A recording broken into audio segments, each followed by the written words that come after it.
Welcome back, everyone, here to Full Circle, Florida. ABC News Political Director Rick Klein joining me here. And Rick, Joe Biden seems to have a problem with black voters, and his campaign knows it. A March CBS poll in Georgia found that 82% of black voters said that they would vote for Biden, compared to 88% 4 years ago. And in the battle state of Michigan, President Biden scored even lower among black voters recently at 77%. The president went on this speech blitz this week in Atlanta and Michigan. Some critics say those speeches sounded condescending and promoted an antiquated, almost victimhood idea that the Democratic Party is the only choice for black voters, and makes all kinds of presumptions that black people should vote the same.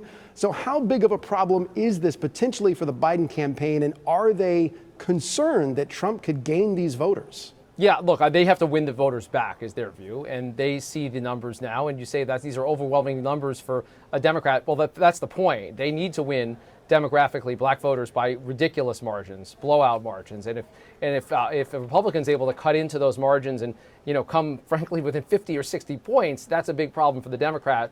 And for Biden, we've seen very soft numbers in our polling at ABC and elsewhere, particularly among younger black men. That's a problem area, and I think that's why the focus we've seen on a lot of issues and a lot of venues that are particularly designed to try to reach those voters, to try to reach out to them. It's not going to be one thing or two things. It's going to be a cumulative impact and a general sense that Biden has their backs and Biden is cognizant of the issues, because if the election were held today with those kind of numbers, it's very hard to see how Joe Biden can win. Yeah, meanwhile, Trump has a problem with another demographic, women. According to the Pew Research Center, in 2020, Trump got 44% of the female vote, up from 39% in 2016. But in January of this year, Quinnipiac University found that Trump has slipped back down to 36% among likely female women voters.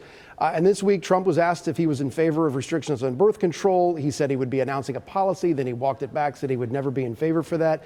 So is this a real liability for Trump? I think he's been looking to find the right answer, not just on birth control, but more broadly, abortion rights are a huge issue. Mifepristone is another area where he just hasn't had a real firm policy. On abortion, he's trying to square a circle that might not be possible for Republicans. There's been a big backlash after the 2 years after the Dobbs ruling. It still stings for a lot of women in particular. And again, this is one of those areas where the Republican is going to lose the female vote. There's almost no question about that. The question is by how much.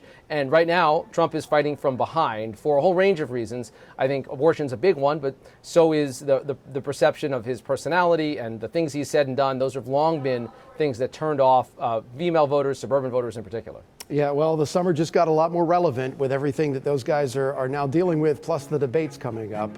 Rick Klein, thank you as always for your insight. Appreciate it. Next on Full Circle Florida, the mega issue in the Sunshine State, insurance. Is it finally about to get better or worse?